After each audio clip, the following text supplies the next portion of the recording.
Blog Talk Radio. Welcome to The Advice Show.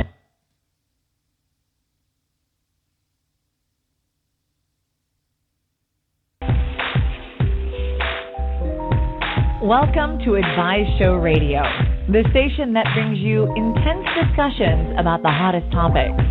Make sure you join us by calling in at 347-996-3350.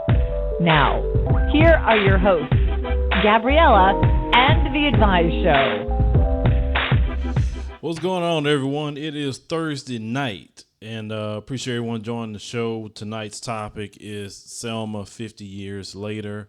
I don't know if anyone's seen the movie Selma. It was a pretty good movie. Me and my wife had checked it out around the first week that it came out. Got a lot of things to talk about, not only just the progression, where we're going to go from here. We had a lot of things happen even last night, even out of Ferguson. So, I mean, there's a lot of things going on in the country right now with, relations between the police, the people.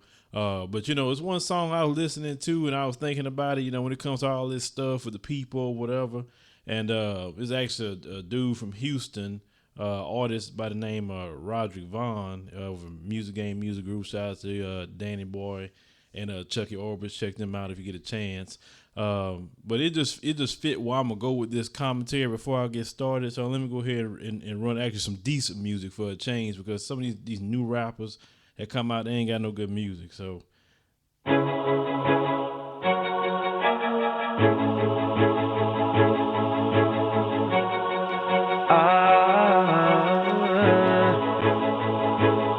no, I can't see it. Me being defeated. This ain't really nothing. Oh yeah, I do it like it's nothing. Long as I got my music, it ain't nothing. I keep it bumping. No, I can't see it. Me being defeated. This ain't really nothing. Oh yeah, I do it like it's nothing. Long as I got my music, it ain't nothing. I keep it bumping. Yeah, I don't even drink, but tonight I'm getting effed up. Lost my woman and my job and my stress up. Uncle Richie Jr. said, say it with your chest up. I know my flow is Snapple, I give you the best stuff. Dang, more talent in my left nut. Talk down, yeah, you know you messed up. I ain't lying, what for? Confess what? Feet in front runners used to be, I only kept up. Now I'm winning medals and my eyes is on the prizes. 100-yard touchdowns, think I need a Heisman. When it come to grinding, she wanna be grinding. Put me in a bowl, cause you know I'm top rhyming. Don't need no forks or no chopsticks. They say that hurdle high, but I hopped it. Now I'm everywhere, obnoxious. I want that bigger picture, no crap. No, I can't see it. Me being defeated. This ain't really nothing. Oh yeah, I do it like it's nothing. Long as I got my music, it ain't nothing. I keep it bumping. No, I can't see it. Me being defeated. This ain't really nothing. Oh yeah, I do it like it's nothing. Long as I got my music, it ain't nothing. I keep it bumping. all right, so you got to keep that in your head, man. Don't let nobody defeat you. Keep that, mindset that you're going to keep fighting no matter what. Because the moment you get defeated in your mind, you get defeated just in your everyday life, just giving up, you're not going to really do much of nothing. Like every day, somebody's either attacking me social media wise. Sometimes regular life, you deal with people attacking you. And you got to keep pressing on because no matter how much people going to kick you down, all this other stuff that got going on within life itself, we can just remove the race aspect of it. We got to keep on going, because the moment you quit, that's the moment when things get bad for you. Now, let's go ahead and talk about Selma, and also we'll get into the obsession that racists have with us, okay?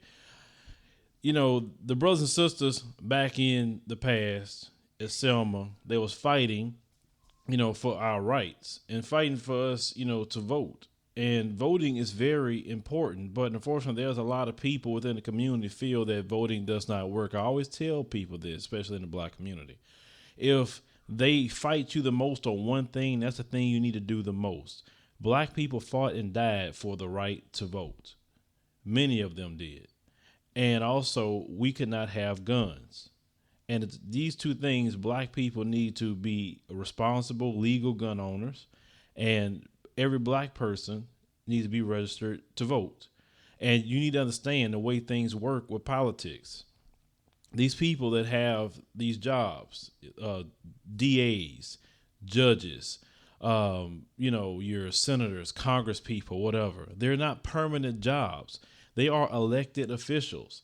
And if people are doing wrong things to us within the community, or whoever they doing wrong to, if you do wrong to anybody, then you need to get together and vote them out. Stop saying voting doesn't work. How you mean it doesn't work? You came out and voted for President Obama twice. Almost every black person literally that can vote went to vote for President Obama. And so don't say that it does not work at all. We have to continue to be a part of the democratic process. I remember when President Obama was first going to be elected, I seen people going from house to house to house on their own, registering people to vote. And people was going vote, and they was going to the polls. They was taking people to the polls, all this other stuff. Where your city government is just as important as the local government. Okay, I mean the federal government. I'm sorry, it's very important. The district attorney who is not prosecuting police for doing things to you, then you need to vote them out. That's simple. We look at Ferguson.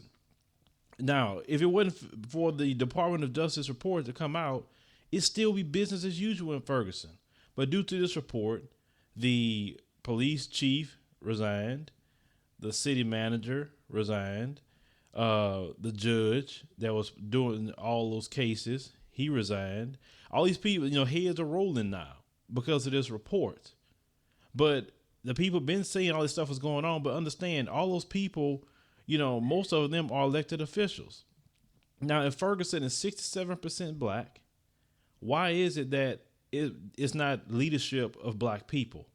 See, as black people, we have to start getting more proactive and taking the role of being in power within our own communities.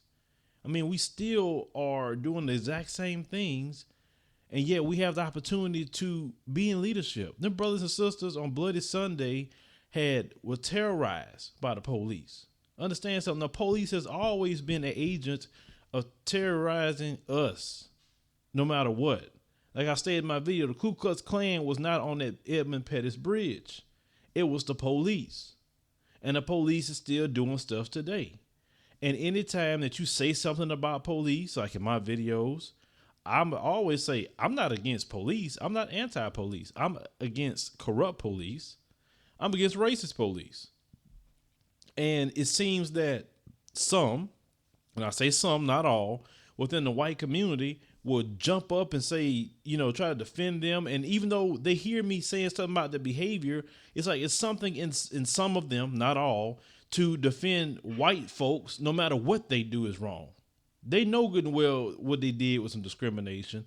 But, it seems like every time a black person does something, let's go ahead and look into their past. Well, how do they speak, how they dress, how they do this, how they do that.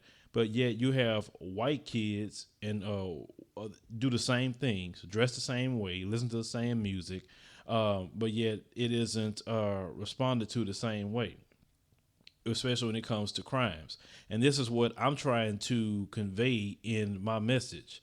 I don't generalize nobody, because I hate when somebody try to generalize us as black people, saying all black men are thugs, gonna take care of our kids, or black women are hood rats. That's why I try to say, okay, hood rats, anybody can be a hood rat, anybody can be a thug. It doesn't matter to me. I mean, behavior is behavior. And a lot of people, I got to call this out as well. When I do these videos, okay, I don't care who do wrong, I'm gonna call you out. And I feel as my platform grows and I do not see people bringing out certain stories, I feel I have a responsibility to, the community to say certain things and call certain behaviors out. And some things I'm going to say too, I'm actually more harder on black people than anybody else. I really am, because I do not want to see them in the condition they're in. I don't want them on welfare and food stamps. I want them to take advantage of every opportunity that our brothers and sisters lost their lives for. I think if we don't be successful, we are allowing their deaths to be in vain. That is more so my message to the black community. But to people at large, I'm more so on a right and wrong aspect of things. Because, some people say, well, he's biased about a lot of stuff. Call me what you want. I have a position. You know what I think. I'm not one day I'm here, one day I'm there. I'm also right and wrong when it comes to a lot of things. It's good to have someone that you call quote unquote biased. I don't want to be so, well, I don't know. And I don't know. No. I will listen to both sides. Don't get me wrong. I'm not silly enough not to listen. I'll listen to what you say. I'll listen to what this person say. I'll try to look at what the facts are and try to make a conclusion based upon my findings. That's kind of how I do things. Now, some things when it comes, I have a loathe for certain things. I hate racism. I hate discrimination. So when I do those videos, it's going to be probably a little bit more, is a little strong in tone because I don't like it. I think it's stupid. I think it's outdated. I feel it's 100% wrong. This thing happens in society. But also what makes me more upset at times is that it's wrong, but yet, you always got something to say to black people when they bring this stuff up. Last night, I just posted a picture. Let me tell you something else to get on my nerves. I just posted a picture on the Facebook fan page. If you're not on the Facebook fan page, what are you waiting on? It's free. You can click the like button. There was a little chart I saw online. It was talking about the U.S. government that paid reparations to certain groups in this nation. And all I stated in the post was Native Americans and Japanese Americans receive reparations. Black Americans receive zero. That's it. The conversation went to black people wanting handouts. I say, wait a minute. 400 years of slavery is the ultimate handout. What in the hell are you talking about? I'm not asking for nothing. And what's wrong with that? Okay, you say, well, y'all wasn't slaves. There's a lot of people living today that went through Jim Crow. Why can't they get reparations? Because remember, Jim Crow was actually a law in this nation. And they try to use that argument, you wasn't a slave, but yet the Indians that got money back in the 80s wasn't the Indians that was killed by the colonial settlers either. And yet they descendants got it, but it's a problem if black people mention this. You say, oh, see, they just want handouts. I've never in my life preached the sermons of saying black people need handouts. It's called paying what you owe. You sit up there and you gave Japanese money, but you can't give the people that have suffered the most atrocities in this nation. And it's funny. You say, don't forget 9/11, remember it forever. You may, talk about the Holocaust, remember that forever. But when it comes to slavery, get over it. It's in the past and all this other stuff. And this is why some black people have an attitude when it comes to hearing certain commentary. And I had a lady today tell me, well, I love your show and but the stories about race is just really, make people be divided. Why is it dividing anything? Unfortunately, race is something this country cannot get past. And it's like you got two aspects of it. Blacks have no problem talking about race. Then you have whites that feel uncomfortable when you talk about it. Or they say that if they state an opinion, it comes across as racist. What opinion are you going to state that comes across as racist? That's what I want to know. State your opinion. Let people make that decision. You think I care how people think when I state my opinions? I understand when something is being bigoted. I understand that. But if you state an opinion, it's like nobody try to understand each other. And that's the problem. It's like you got some people that understand and then some don't want to understand. Then you have the racists that are so annoying. And let's talk about their obsession and how they get on my nerves. They are literally so obsessed with us as black people. And I don't understand your mental retardation. Yes, I said that word because at this point, you are, to me, mentally retarded in a way, because no one that have common sense to say, I don't like those people, then why are you always going to their platforms, whatever it may be? You're always listening to their music. You're always going to their websites, their videos, everything that they have, you're there. You know, if Fox News Channel removed talking about black people, they wouldn't have nothing to talk about, literally nothing to talk about, or any other minority group. It wouldn't have anything to talk about. Then you have people who always have something to say to me all the time. But yet when I do these radio shows, you don't call. Why is that? But you'll be in that comment section on YouTube just talking. Well, you can't state your opinion. What, you can't allow everybody to hear how you think, and let's go back and forth. I won't be rude to you. I won't scream and yell and cuss you out and all this other stuff. You know, that's not my reaction to people. If I'm getting to that point, you're getting on my nerves, I'm going to say, look, we got to go. We got to do something else. But this obsession is something that I would definitely like to know some answers to. And, you know, the lady that wrote me on Facebook, I told her, why don't you call the show? I said, you know, let people hear how you think. Why is it that some white people are so afraid to talk to us as black people about different issues when it comes to race? And I just want to know why some white people defend racists, even though they say they're not racist. Why is it that you feel like you have to defend them in some form, way or fashion? That's just some things that I want to know. Now, the number is 347-996-3350. You press the number 1 button. Like I say, the show will be, as always, 3 hours. We got, 2 minutes, 2 hours or so left, 43 minutes. Ms. Gabriella is not here tonight. She's taking finals, and, you know, so we definitely support education on this end. Let her do that. We have to go ahead and start taking calls. But like I said, I'm ain't fired up tonight on some things, so I can talk all for 3 hours straight. But let me go ahead on and go to the first caller. Area code 424, you on the show. Hey, what's up, Phil? How you doing, man? What's going on, man? What's on your mind? Hey, man, a lot. I hope we get a chance to talk. Yeah, man, I do agree with you. I do like what you do. I love your show. I know people get upset because they don't agree with everything you say, but they have to understand your platform is to convey media. Mm-hmm. And you know, you got to support brothers like that, and I understand you have a large platform. Like when it comes to talking about our people, you know, like self-responsibility and stuff, it should be in-house. But people gotta understand your platform is your platform. You're gonna have to use it for that, you know. And as long as I've been listening to you, you never talk about like you know, put your platform like convey like. You never talk mostly about, okay, what is what black people do, what race people do. You can do it equally. Yeah.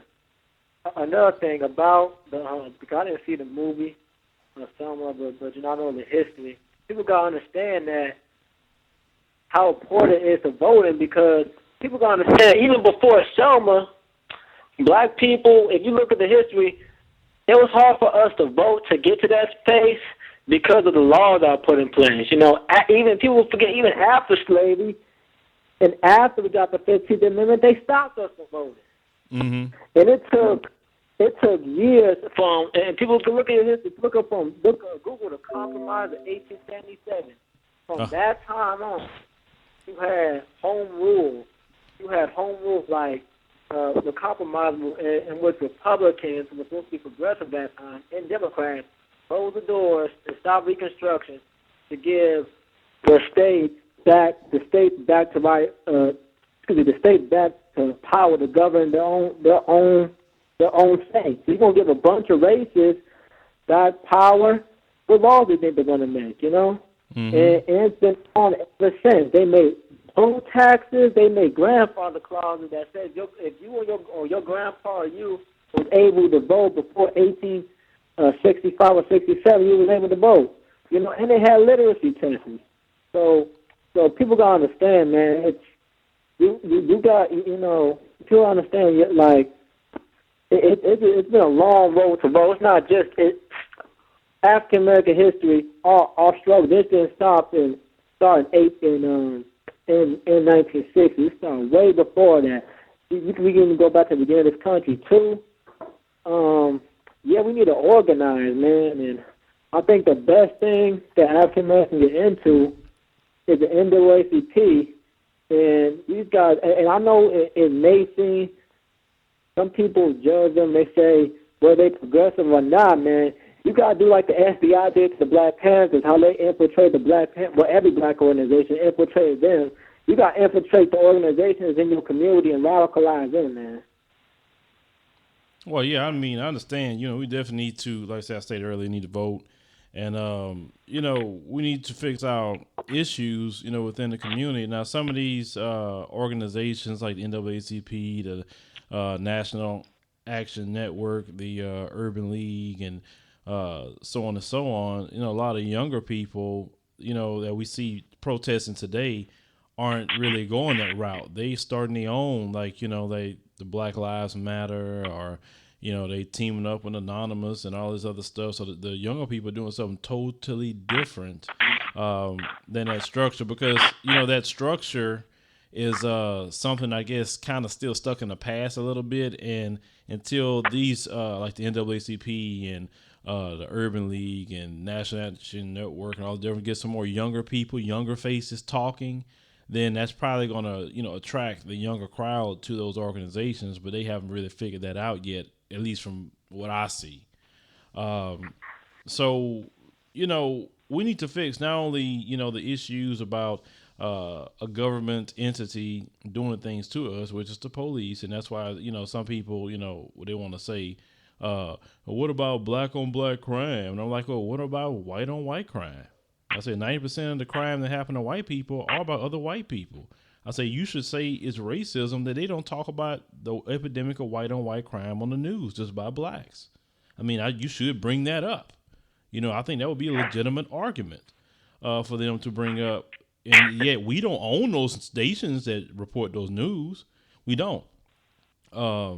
So they be barking up the wrong tree when they're telling me that, the situation. But, within our community, I feel like we need to solve our own problems. We have so many of them to solve. We really do. That's why I tell people, let's solve our issues first. Then we could really, get a consensus together to deal with racism. Because that video I saw, for instance, out of, I think Brooklyn, that McDonald's video. Oh man, did you see that? Oh no, what happened? Man, I'm gonna do a video on it, but I posted the full video on my website. I mean, the wild hyena hood rats was just beating up a girl. They jumped a girl in the Brooklyn McDonald's, and they beat that girl up so bad to the point she went to sleep, and they still kicking her even though she sleep. You get what I'm saying? Oh Jesus! Yeah, and nobody stopped it. Nobody intervened. I mean, all these, females, all females. And, see, stuff like that is I'm more passionate about dealing with the wild hyena hood rats and the thugs than I'm more passionate about racism, because this is things within our community, and that, black people are hurting other black people. And I think that is like some old, Benedict Arnold traitorous, kind of stuff. You get what I'm saying? How dare you sit up here and do these things to other brothers and sisters in the community? So that's why, I may come across a little bit more harsh in those videos when I do them, but I'm coming from a place of love. You know what I'm saying? I don't want that to be normal, because if that's the next generation of women, within our community, we are in trouble. We are in big trouble. It's because one thing is we have to restructure the household. You know what I'm saying? Mm-hmm. You have to restructure the household. I think we talked about this before. We were talking about like abortions and stuff. Number one, care of black people, as we got to teach them the value. It's just like I was talking to my nana the other day, and I asked her, I was like, Nana, I never heard you say you was a strong black woman, or you ever flown out when you were a strong black woman. And she says, I never had to, And it's just that sense of, going back to what's the word, to etiquette, it's going back to not also with the females, but with the brothers too. You know, like you gotta stop going around having all these babies, with all these different women. You know, just stick to one. It's man, if you watch that video, like I say, if you go to my website, I think it's the latest video I just posted, because I'm not gonna post that full video in a news report because it's just way too much. I mean, YouTube would say something about that joke. I mean, it's that bad. I mean, I could post a few seconds of it when I do my news report, but the full video, no, it won't last on YouTube. I mean, it's pretty bad. But brother, I appreciate you calling. But go to my website, check that out. It's on. You want to check out that full video. But appreciate you calling. All right, man. God bless. Take care. All right, God bless. Anyway, if anyone that's on the line, you want to talk, press number 1 button. But let's talk about that. You know, even though we have progressed a lot since Selma, we have the first African American president. Something that I thought I would never see in this country. Trust me, not only myself, but a bunch of other people. I mean, I just say, shoot, they wouldn't have no black man be president in this country. But you know, it surprised me. It really did. You know, we have advanced in, you know, technology. There are more blacks who are rich today than ever been in the history of this nation. So we definitely have, you know, came a long way. But at the same time, we have regressed worse than we were 50 years ago when the brothers and sisters was fighting for our rights. I mean, this tape that came out of Brooklyn in McDonald's, it's the most savage thing I've ever seen in my life with these wild hyena hood rats. And I know the brothers and sisters didn't fight and die for those girls to be in a place of business, fighting like that, jumping a person. I mean, you know, and then what gets me about today's youth in our community, you want to film everything. You don't care if a person getting killed in front of you. You're not going to stop them cameras from rolling. You know, it's like y'all, to me, it's like y'all act like y'all getting paid or something to do that, and y'all not. That's at all. Okay. Then, you know, none of you have like much honor anymore to say, okay, look, if it's a one-on-one fight, the person got knocked down. All right, man, look, you can't kick them. You know what I'm saying? You can kill somebody by kicking them in the face. But to sit there and watch a girl get jumped by a pack of wild hyena hood rats, and y'all just celebrating it, y'all laughing, where's my phone? And there are even adults around, nobody intervenes, just watch the whole thing. I mean, can you imagine if you're the person getting jumped and you see about 100 to 200 people cheering it on, like at a freaking Roman Coliseum? That's like how some of things go today with some of our young people. And it's sad, you know, as you know, you see certain people within our community and you are like, man, I ain't going nowhere around them Negroes. You know what I'm saying? I mean, that's how you feel, because it's like they don't have no home training, some of them. They let the TV raise them, on the internet raise them. They do whatever the hell they want to do. Nobody could check these kids no more. You go to jail.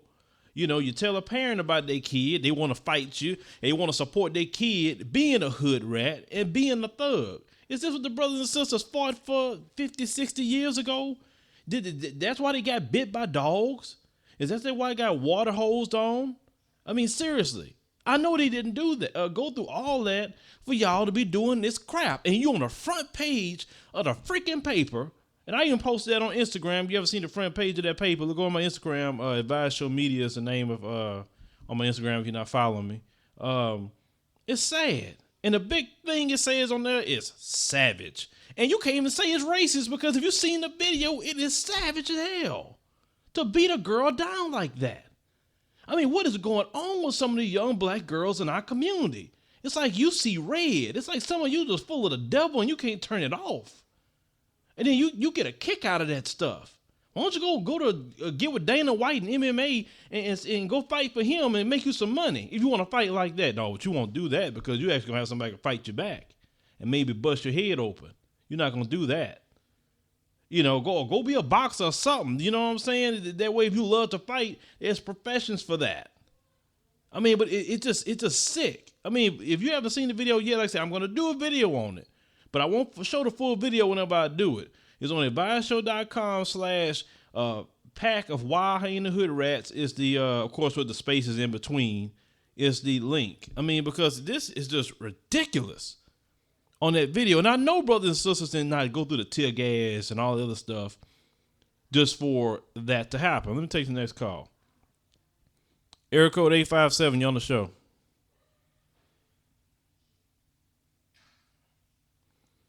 Area code 857, you on the show? All right, they're quiet. If you not want to speak, press the 1 button. If not, and you press it by mistake, hit the 1 button again so I won't think that you want to speak on the line. But like I said, this stuff is just utterly ridiculous. And it just makes me upset. It makes me angry. I mean, it really do make me angry because, you know, y'all do this stuff, y'all post this stuff to social media, and y'all perpetuate the stereotype of black people. Y'all do that. I don't do it. You don't see me in a bunch of videos fighting nobody, acting a fool. But you post this stuff all the time. This is what you want to do. Now, it's one thing to post some ratchet stuff that's funny, in which I laugh at it. I'll do the Ratchet Video Weekly channel. But on my Ratchet Video Weekly channel, you will not see me post a video that's something that's extremely serious in nature, and I can't laugh about that. Because I would never post that to Ratchet Video Weekly. I won't. Because there's nothing funny about that at all. That video is very disgusting and sick, and every last one of them needs to go to jail. But let's talk about that. They trying to find out who did it, trying to even ask the girl who did what. Nobody's saying nothing because they keeping that badge of honor within our community that I'm not a snitch. That's me. I'm not a snitch. I don't say nothing. I could watch a person get half killed, but I don't say nothing. And you wonder why the crime stay within our community. That no snitcher, who came up with that crap? A true snitch is a person that's doing dirt and then go and tell on somebody else that's doing dirt with them. That's a snitch. A person that actually sees somebody get they head beat in and say something is not a freaking snitch. And then where does that no snitch code get you? Where has the no snitching code got the black community? Think about it. It ain't got you nowhere. That's why when black people are successful, they leave. They get away from the wild hyena hood rats and the thugs. Because if something happened to you, your wife, your children, and everybody see it, nobody will say anything because they don't want to be a snitch. You know what I'm saying? I mean, it's stupid to me. It's utterly stupid. The brothers and sisters didn't fight for this crap. They did not. When Rosa Parks sat on that bus, when they told black people to go to the back of the bus, Rosa Parks said, nah, I worked all day. I ain't going nowhere. Y'all got to arrest me. And they arrested that sister. Now imagine if Rosa Parks could come back today. That woman fought to be on the front of the bus. Y'all go to the back of the bus. That's where y'all love to be at. Like, I don't get y'all. I don't. It's like everything the brothers and sisters have fought for, you just trying to tear it up. I just don't get it. Like, you want to be in the back of the bus. You want to act a fool on the bus. You want to be out there getting off a bus, going to buy some $200 shoes and licking them on TV. Is that what the brothers and sisters fought for when they was marching? That's what they fought for. It's for that crap. I'm sorry. You know, it's like somebody got to say something about this. I mean, this is utterly ridiculous. How we treat each other. And then you know, we got that aspect. Then we got the police aspect. And then because of the stuff that we do by choice, that gives these racists some sort of argument to try to justify what they do to us with these police. Oh, well, you know how violent they are. That's why we did it. It's sad. It's utterly sad. We got to get our act together. Seriously. We got to get it together. There must be a great separation within the black community. I've been saying that and I believe in that. There are two types of black people, okay? You have your progressive black people and you have your regressive black people. Your regressive black people are hood rats and thugs. Your progressive black people are your hardworking, tax paying, want to take care of the family, want to educate our kids, want to learn our history, want to build a community, build businesses. You're progressives, okay? They don't get in trouble. They do whatever they have to do what's right. And we have to go with that group and build, because if we do not build out of the progressive people within our community, and we won't go nowhere. See, the reason why we don't go nowhere, it's like you got your progressive person and a regressive person, and you still trying to drag the regressive with you. And you can't do that. You're going to have to let the regressives go until they decide to get their acts together and join the progressive side, because we can't keep doing this. I'm sorry. I can't, some people get mad at me when I make these videos about hood rats and thugs, but I'm sorry. I cannot sit here and defend that crap. I don't care if white people are listening. I can care less, because this stuff is wrong. Y'all kill up each other over nothing. Somebody step on your freaking shoes and you're ready to put a bullet in them. You're robbing people for tennis shoes. Instead of you being smart and say, you know what, let me go open up a stock account and let me go take that shoe money and actually go buy stock into that company. And that way, when that company is making money, guess what? I'm making money. And, if some of these people that buy Jordans every few months, if you actually take that Jordan money and use it to buy Nike stock, you'll be making some money. But that'll be too much like actually doing something that will be good for you in the long run, investing, or good for your family if you have one. And we spend all our doggone money on everything, but yet we refuse to invest in the things that we love the most. Now, it's sad. It just really saddens me that some of the things that we go through within the community, and then on top of that, we got to deal with racism always got breathing down our neck. It's like you get attacked two ways. You attack within your own community and you attack outside the community, dealing with all that element. Having people talk about our kids in a kind of way. And then unfortunately, the good kids, the progressive kids, has to suffer the brunt of the racism because of the regressives for the most part. That's why the stereotypes mostly come from the regressives. You don't hear, a young man that going to school, doing the right thing is the ones the stereotypes come from. The stereotypes come from the regressives. And what they do is instead of them saying, well, that's them doing that, they say it's all black people and we all suffer because of what the regressives do. Black males suffer because what the thugs choose to do. Black women suffer because what the Wahine and hood rats choose to do. And they always trying to justify everything they do. We saw the SAE fraternity. I saw with the thing on Morning Joe, MSNBC, a supposed liberal news organization, trying to defend that house grandmother, the one that's 78 years old that lived over there. The video came out where she was saying the N-word a bunch of times. They want to put blame on hip hop or Waka Flocka, why they say it's like, have we forgot that word was created 400 some odd years ago? I'm just saying, you want to bring up hip hop, which I don't agree with hip hop using that word, especially more so now because hip hop is mainstream. Now, when we was back in the day when it kind of just a black community thing and it wasn't mainstream, that's fine. But now it's like we have to let that stuff go. Let me go ahead and take some more calls. But I'm just pissed off about some of the things that happen in our community, and on the same time, we got to deal with racism. Can we get a break somewhere? If we got to deal with racism, we at least got to stop dealing with problems in our own community that are self-inflicted. Area code 864, you're on the show. Hey, what's going on, Phil? What's going on, man? What's your name? I'm Chris Wyman. I'm from Greenwood in South Carolina. All right, Chris, what's on your mind, buddy?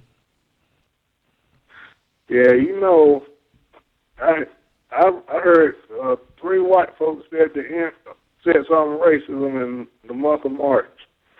First, you have that radio host, Andrew King, and then you've got the fraternity in Oklahoma and what else? And one of the fraternity moms rapping the N-word to a song. Yeah, the Trinidad James all go everything. Cause actually, I made sure to listen to it. And you like I say, if you haven't seen the little video, maybe you have. You can check it out on my Instagram page. I posted that video there as well. But the grandmother saying the N-word constantly. You know, she was happy and very giddy when she was saying it. Now some people say she was drunk, but the fact is, you know, the SAE has a lot of racist roots. They supposed history travels all the way back to the Confederacy. And their people have fought for the Confederate Army. So we already know kind of what that is about.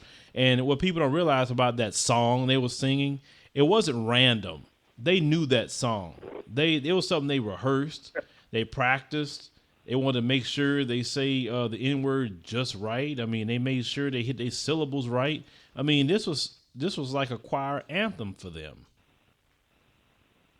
Yeah, they racist colors are just showing.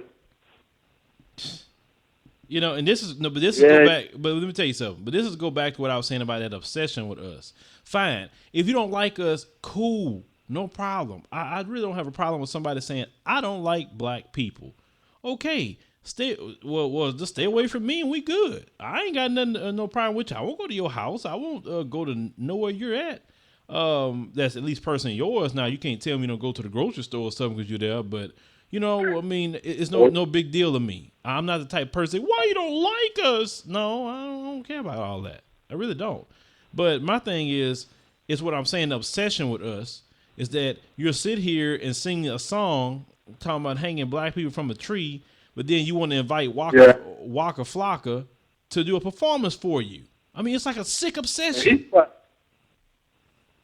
Yeah, Waka Flocka's black, too. Yes, he is. You know, but my, you know, now let me ask you a question. Why do you think, and I'm going to ask people this question, because maybe y'all had the answers. I don't have the answers for everything, okay? Why is it you think that those that are racist are obsessed with us? Because we see it as an obsession. Well, why do you think that? Yeah, they just use it as an obsession. They hate us in their brain, and to the mouth, but in the brain, they love us. Now, why do you think they love us? They love like the music, like these raps are like these artists. They blast them out with their mouth, and then all of a sudden, if they in a private place, they singing it or bopping their head to it. Is that obsession? Yeah, I mean, it's like it's cool. Look, if you want to be around, if you like black culture and black people, cool, no problem. But why you have to like, oh, you know, and the crazy part about it, anytime that, like I say, we do something, it's wrong, it's terrible or whatever, but if, you know, those within their community do it, it's great, innovative. And that, to me, that is the most disrespectful thing to me, because it's like, you think we don't remember when, you know, in the media, you guys are saying that this is so wrong, nasty, ghetto, and all this other stuff. But then if a person within their group do it, it's innovative, it's trendy, it's daring, all the words that they use for that. And it's like, it's just an obsession, you know, in my opinion, that we didn't even ask for. You know what I'm saying? It's like, we can't, like, let's say like if we do something, whatever it may be, and we talking about, like, I could be talking about something like to black people, like a black issue.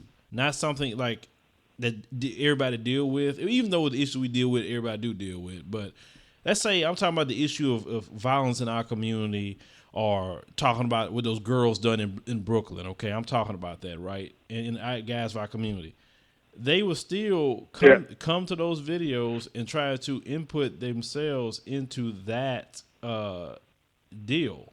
Like, and I'm not talking about on the aspect of a human level. There's a difference. No, you see a video like that, it's bad, and anybody will feel bad for that, okay? But I'm talking about when I get into the deep issues of what's behind some of that, you know, they want to, some of them, not all, want to come in with this commentary like you understand the inner workings of the problems within the black community, and you don't.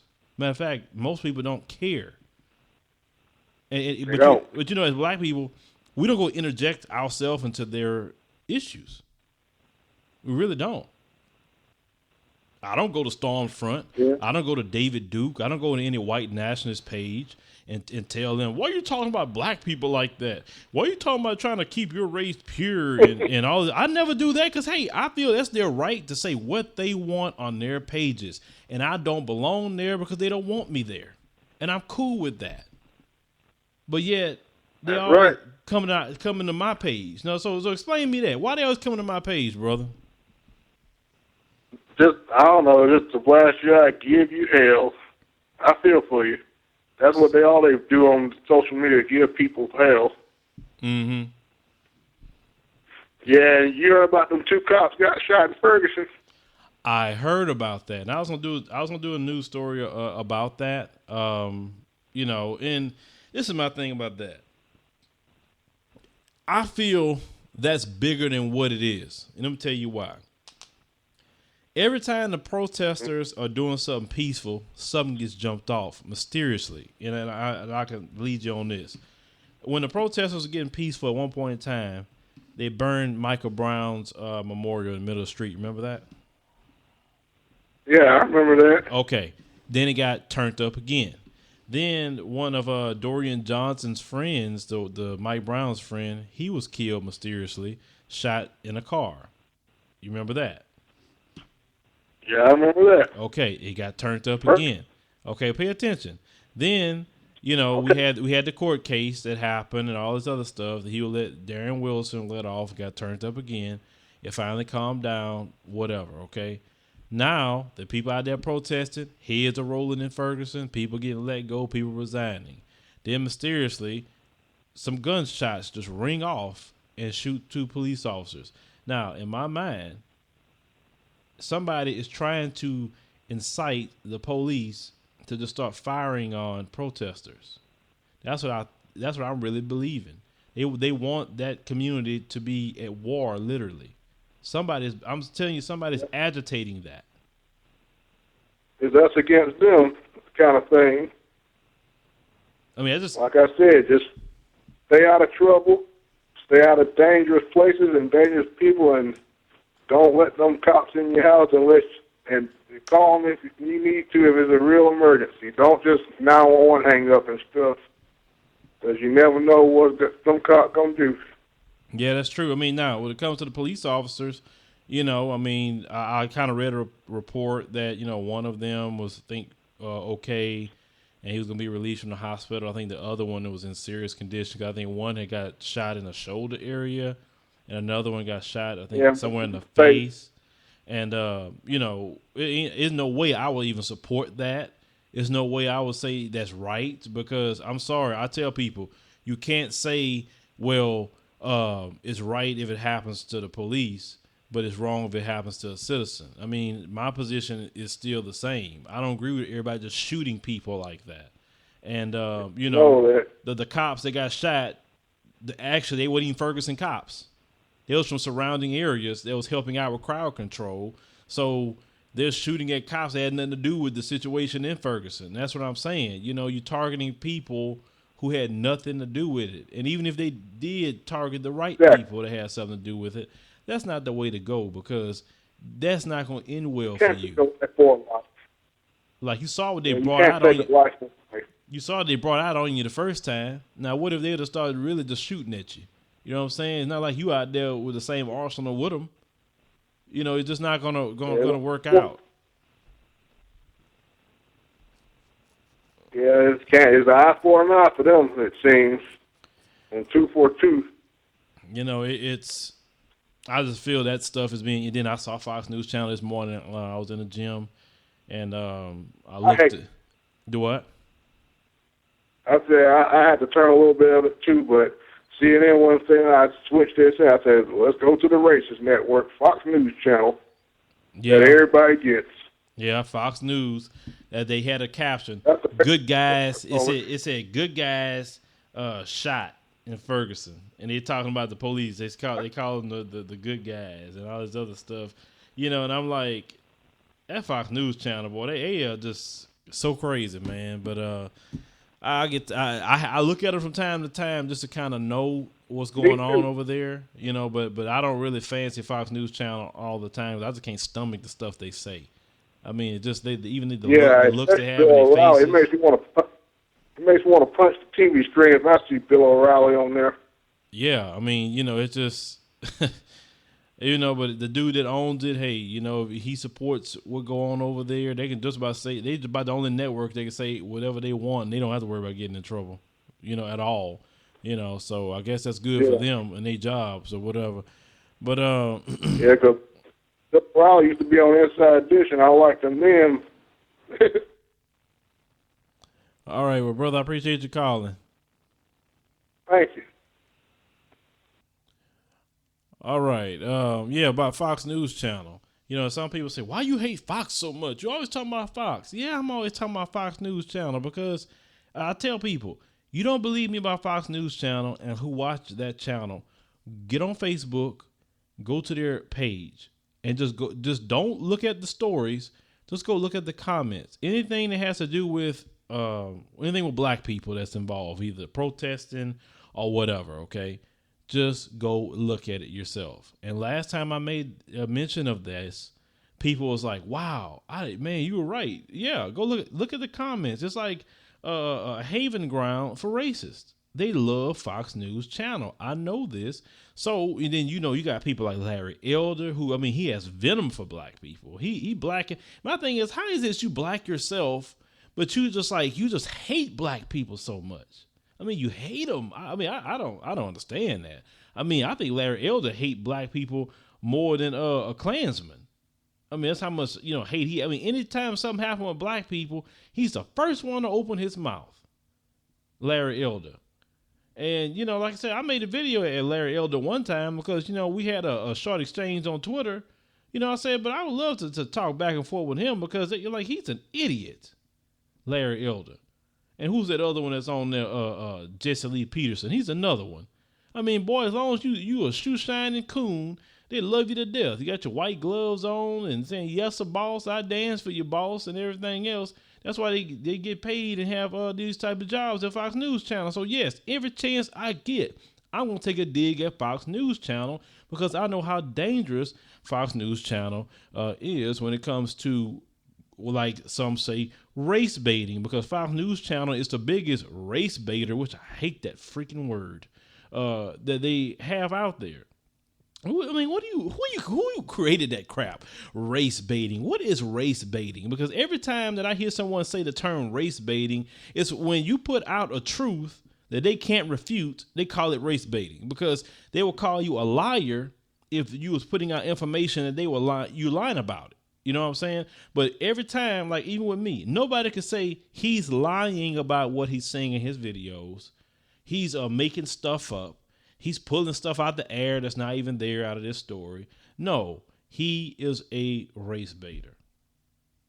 And see, that response right there would never allow the conversation of race to be spoken about openly and actually come to the table and have some sort of agreement. Because if you really want to solve the race problem, you have to respect how each other feel and their opinions when they're talking to you about certain things. And you can't speak to someone in a condescending tone.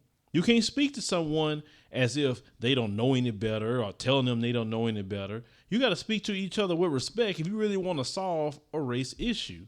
See, I have no problem sitting at the table with any other group of people talking about the issue of race, because I'm sick of it. I'm 100% sick of race.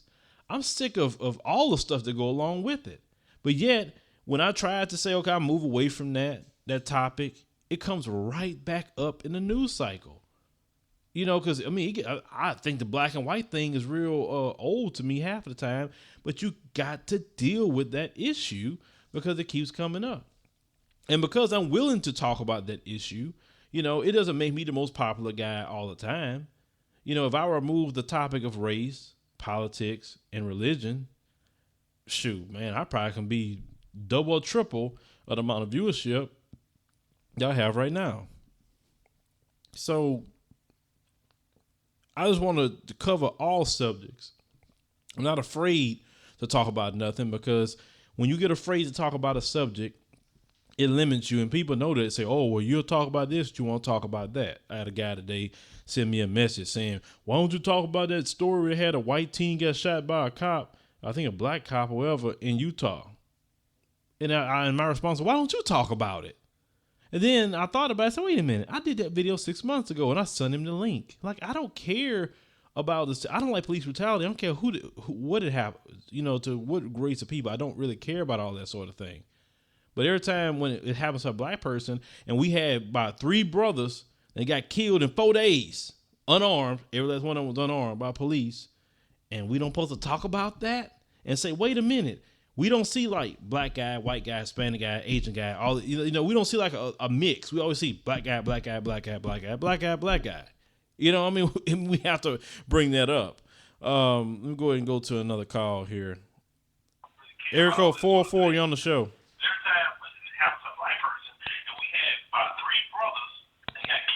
Hey, you on the show?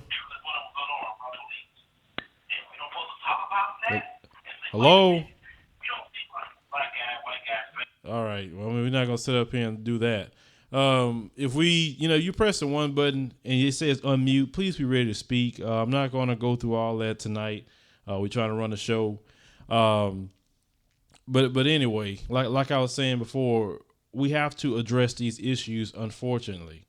Understand that we all deal with possibly police brutality. Understand we all deal with ratchetness. I mean, it's all over the world. Understand we deal with situation with, divorce, child support, crime. I mean, the numbers are there, disease, whatever. But the subject of race, why is it that it just cannot go away? Why is it even to this day, we say, well, the civil rights movement is over. The civil rights movement has really never been over for the black community. We have gotten some progression, yes, since Selma. Of course we have. But it's not over by a long shot. And until, some of us realize that, then it'll be a lot better. But also what has happened, and if you do the research, there were a lot of people together with Dr. King. It was a lot of Jews was with Dr. King and marching and fighting, for the rights and just on a human rights level.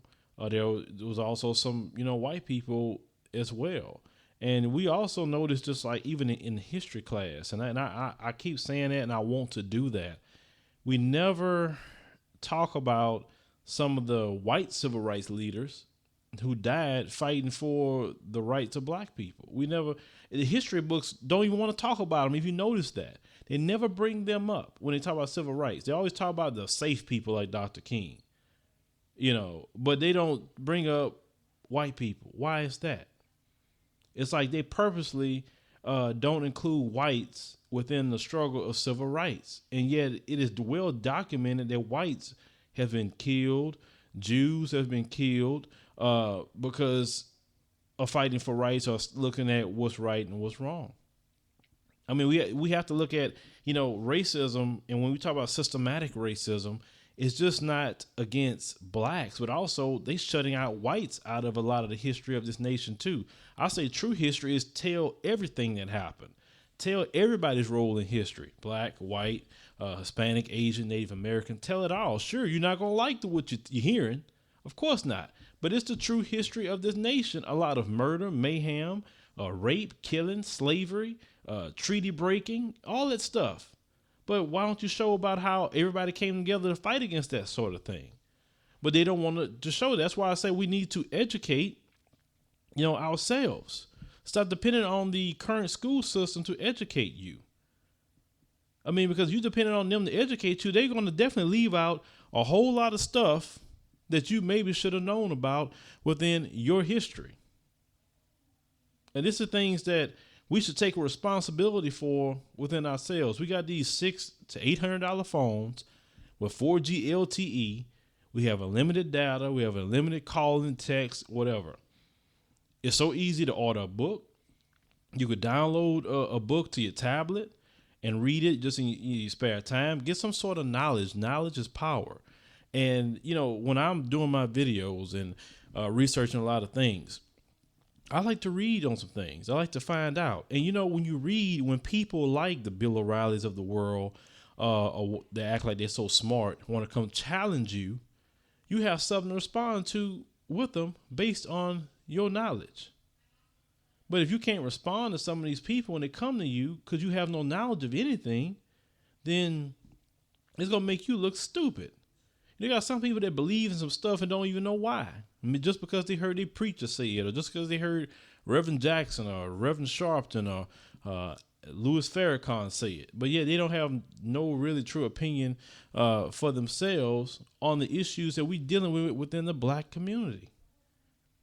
Now, as a person, I'm a father, I'm a husband. I see things just how I don't like how America just turned out to be just in general. And I'm going to tell you, and I'm going to keep going back to it. Ever since that man, Barack Obama, stepped foot in that White House, it's like race relations in this country has went to hell. And of course, they're going to say it's Obama's fault. It ain't Obama's fault. It's not, because he ain't have nothing to do with that. It was those hidden races that we always had in this nation. And when they saw that man become president, it just came out of them. And they just were livid. They couldn't stand it. How dare they see a black man running the country? How dare that black man be my president? A lot of them say, he ain't my president. Yeah, he is your president, whether you like it or not. He's your president. There were some presidents that I didn't agree with, but I still gave the president respect because he's a president. Was Bush, Clinton, Reagan, Daddy Bush, Carter, whoever else was in office. I always say, okay, that's the president. And I don't think, you should disrespect the president. I don't care who's in office. What if Hillary be your next president? You never know. I mean, you're going to disrespect her as well? I don't know, because see what the Republicans have done recently just to undermine President Obama. They really hurt themselves by doing that for their presidential campaign. And they in the end, gave it to Hillary because people are very upset about what these senators done with the situation with Iran. And it goes back to, those trying to undermine the president. And I talked about that in the video the other day. But, we have a lot of work to do within our community. We have a lot of work to do just as Americans in society.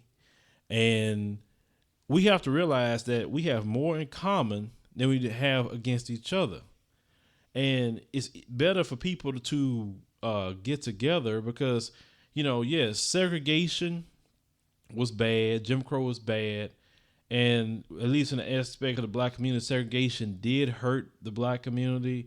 Desegregation hurt the black community on the business end. Because we had more businesses under segregation, actually, than desegregation. But at the same time, it's a difference. When we were desegregated, no one told us to walk away from our businesses. No one told people in our community to go to other neighborhoods to go shop instead of shopping within your own community and building your own economic base. Because, we're free of Jim Crow to a point. We're free of that, but yet we still don't have the economic base that, we need. And, when we perpetuate that education is something that is not cool, quote unquote, and if going to jail is a badge of honor. I've been to jail. Oh man, you been to jail? Shit, man, you real. Like what? But a person that actually went through school, got a degree, they in physics, they in, they're chemist, biology, gonna go to med school. Something's wrong with you if you try to do these things. Now let me go to the next caller here that we have. Area code 240, you on the show. Yes, you on the show. How you doing? Hello? Yes, how you doing? Hello? Hello, you on the show? Yeah. So the title of your show today. Okay, I heard you. What you say? Ma'am, I don't hear you. You still there? 240-551? I guess you got a bad connection. Ma'am, call back. Okay. Air code 718, you on the show. Hello? Yes, hello, how you doing? Oh, this is the advice show. This would be Philip. How you doing? Yes, I'm fine. I saw your Selma thing in my recommendations, and I decided to call up. All right, awesome. Glad you decided to call. First Yes, time call. yes. Fellow Canadian here, and I'm sorry if you're gonna think that I'm a liberal, but I think Obama. Well, there's a lot of yellow journalism about Obama these days. People are saying that he's now a liberal. Okay, why would they say that? Well, they say that he's a liberal because, well, he's a commie, and, well, people think that he's some sort of commie, and, well, he agrees with Vladimir Putin, and all these blatant rumors. Also about Selma. Mm-hmm. Hello? Yes, I'm here. I'm listening. I'm surprised that Obama is actually caring for this Selma thing when he should have done that after the movie came out. Well, they didn't have anything. The movie doesn't coincide the anniversary. I mean, this was a planned event. He did attend. Did you have a chance to listen to his speech? Well, I feel a tad bit. Well, I feel a little bit angry with Obama's opinions. Okay, well, why are you angry with his opinions? Anger is a strong emotion, so why are you angry? Well, I'm not angry. I just feel a bit disagreeable. Okay, why you disagree? Well, I think, well, as my friend Ghost used to refer to Obama, let's just say that Obama put this country into, well, junkyard America. Okay, stop right there. Well, what's the facts to back that up? Ghost from the True Capitalist Radio. He's not working at Blog Talk Radio anymore. I understand what you're saying, but what facts does whoever's saying it? Well, what facts do they have to back up Junkyard America? Well, Ghost. Well, what Ghost says about Junkyard America, he's saying that Obama doesn't contribute to the things that happen here in America, and he doesn't support other countries that well. Let's stop right there. Every president has been having the same problem. They do too much foreign aid and they don't contribute anything here. Now, why is it all of a sudden Obama's the guy that's being singled out, with George Bush wasn't singled out, Bill Clinton wasn't singled out, George Bush Sr. was singled out, Ronald Reagan wasn't singled out for doing all this stuff in foreign countries? In my opinion, if I had to be the president, I would say, you know what? No offense, but screw y'all. All I care about is Americans. And I'm going to make sure Americans got jobs and Americans' health care is okay, and fix, the roads and bridges and put people to work and secure our border and all the stuff that I feel like I need to do for America. Now, if anything happens to our allies, we will come assist you as being an ally, but we're not fronting no wars anymore. You go to the UN and let the UN handle it. That's how I would be about the situation. I definitely agree. I wish the Prime Minister over here would definitely do that. What Prime Minister? Oh, the Prime Minister of Canada. Oh, you say he would do that? I wish he would do that. Oh, so you in Canada? Okay, so yes. Okay, cool. Well, appreciate you calling from Canada. I haven't been up there yet, but I would like to go. So maybe one day I'll get up there to Canada. I know it's pretty cold there. Oh Lord, I would have to go in the summertime, because I don't like all that cold. Then what about Alaska? Go there when it becomes too hot in America. Oh, so I'm from the South, so in down here in the Houston area, it gets very hot. It feels like an oven in summertime, but you can wear your shorts year round here. You don't have to ever put your shorts on. Oh gosh, you're from Texas? Yes, I'm in Houston, Texas. Oh, do you know what 6th Street is? 6th Street's in Austin. Do you know any bars from 6th Street? No, I don't fancy 6th Street that much, but I know about it. But I guess if you're going to, what you trying to go side by side with or something? Oh shoot, if Ghost was still on Blog Talk Radio, I would tell you to go to 6th Street and meet him, because you need to confront this guy. He is a total racist. I mean, I don't need to confront him. I mean, it's nothing for me to confront. It's his opinion, and whatever his opinions are, it's his opinions. Just like I have my opinions, and no, there's no need for me to confront him. I mean, he can say whatever he wants. He also thinks that every woman in the world is a breeder. He's also sexist. Oh, skankosaurus, dish rag whore, stop shitting out kids. I'm sorry for cursing. Oh, that's okay. So I don't know. I can't speak for him. He's not here to defend himself. I don't know, but I'm not going to confront anybody. Like I said, I have my own platform here. Now, if he called my show and talked to me, it's totally different. But that's for me going fine. Well, I'm sorry. I'm taking long on the hold. I just have one question to tell you. Sure. My question is,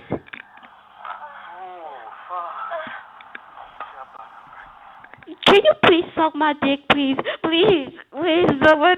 What in the world was that? Now you gonna talk and then you gonna put that mess on here? Come on now. Why do people like to troll? I mean that really gets annoying. Y'all supposed to be grown folks, and now I could be mean. And let me tell y'all troll something that calls and do that sort of thing. On Blog Talk Radio, I do see your number, right?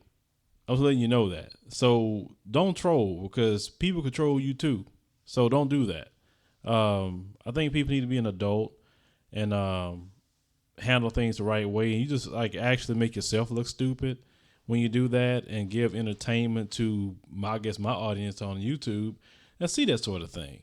So, we're going to go and look at some, let's see here. We're going to check. Maybe see this other caller here. Maybe they can get back. Was that them on the line? Let's see. Maybe I can get them back. Area code 240, you're back on the show. Hello, I can hear you now. Okay, good. I knew that last caller was a troll. I could tell the whole time. I kept saying, she's a troll, because she just did not sound right. Yeah, when people call, sister, when people call, I don't know who's trolling, who's not, till they start the trolling stuff. And that's fine. Like I tell people, if they have enough time on their hands to call the Blog Talk Radio show, or, because I'm posting, I always post it on YouTube and everything, and that's fine. You want to entertain people, go ahead. But I got more things to do in my life than just calling some radio shows just to troll. I mean, you know how that goes, though. But anyway, sister, what's on your mind? Yeah. Okay, well, I was calling to voice my opinion on the progress that Black people have made in the past 50 years. Okay. And I don't really see much. I think that we need to stop focusing on symbolic things like, wanting street names and schools to be named after, people that fought for civil rights, which is a good thing. Mm-hmm. But we need to focus more on tangible things like, starting our own businesses and getting more empowered when it comes to money, because we live in America where it's run by money. If you don't have money, you're not powerful, and you're not, going to be viewed as somebody important. Unfortunately, that's how it is. So I think that a lot of these things that are happening to Black people worldwide is because we don't have power. We're looked at as powerless, so we're being picked on by everybody because we don't really have anybody to back us up. Well, it's less jobs and more businesses. Well, sister, it's really, let me ask you a question. What have you done to secure yourself financially? Well, I went to school. I have a bachelor's in computer science. And okay, congratulations. I currently work. Thank you. And I currently work as a software engineer, but I have businesses that I'm trying to start on the side as well. And soon as any of those things pop off, and I will call your show at some point in the future to give my websites out once they're done. I'm developing them right now. But that's what I'm trying to do. You developing once I secure websites? Something, I will not be working. You developing websites?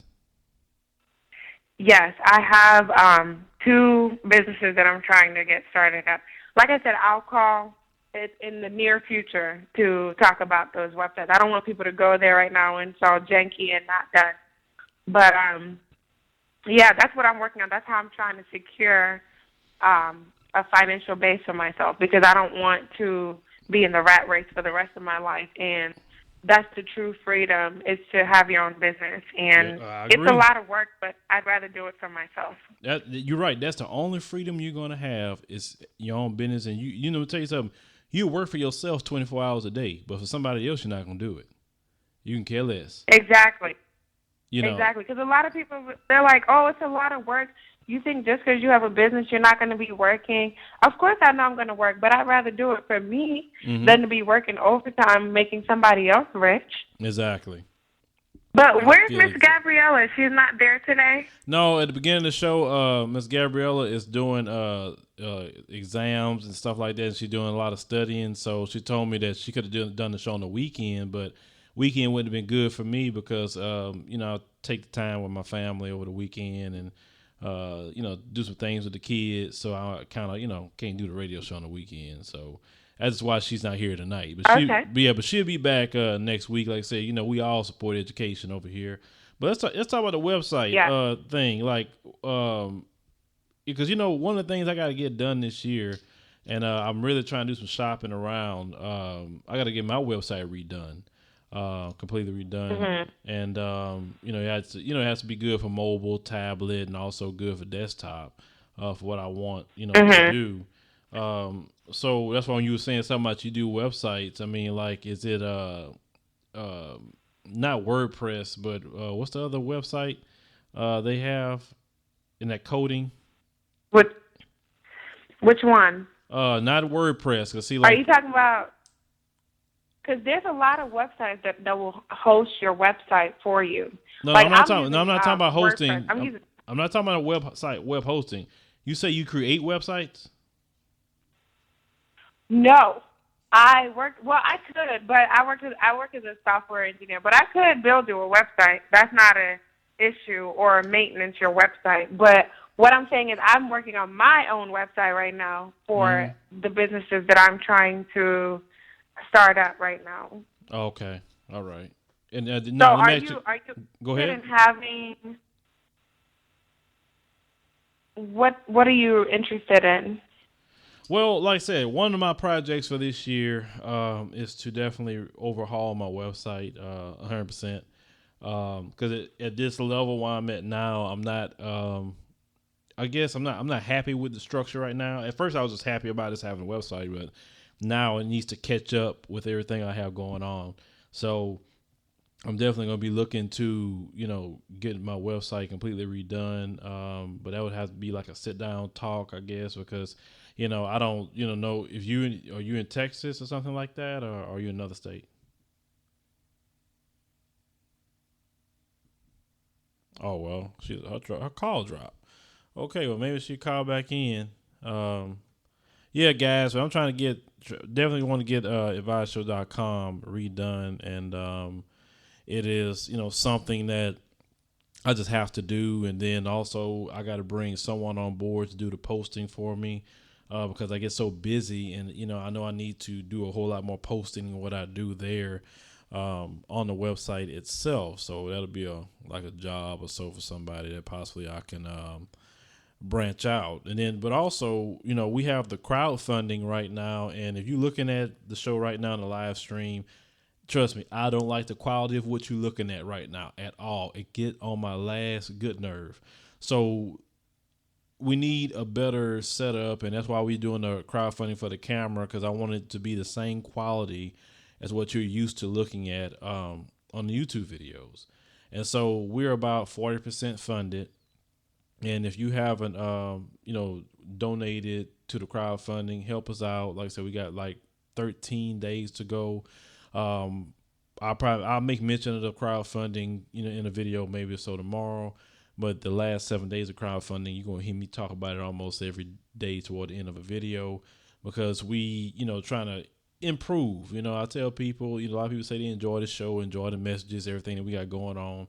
But just help us just to put this message out more, or let people see it in a better quality. It just, things will be better all the way around. And I'll be trying to decide if I want to feature these live streams on YouTube or not, because that's also on the table. But I'm just trying to decide if that's something that I want to do, like put the radio shows on the Advise Show Media channel just as a live stream, then everyone can go there and watch it, like I post them after the fact.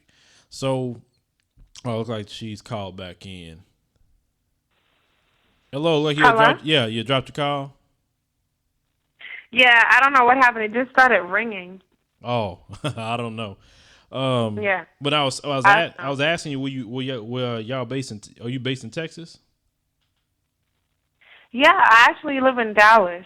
Oh, you're in the Dallas area. Okay, perfect. Because like I said, whoever person I'm going to deal with the website, I wanted to deal with someone in Texas, because I'm kind of like, I want to sit down with you, or if I have to get to you, I can, because I'm like dealing with people in other states. I just didn't want to deal with that portion of it, Yeah. And so that's what, you like I say, you have any, I don't know, maybe we could talk about it, or you email me or whatever. We could talk about it, see if maybe you could do what need done, and possibly go. Okay, what's your email? It's theadviseshow@gmail.com. Okay, I'll send you an email, and I'll send it from it'll be from info@learningwhileblack.com. Okay. Or it's gonna be at IDA, and the rest will be Gmail. I don't want to give my full email address. No.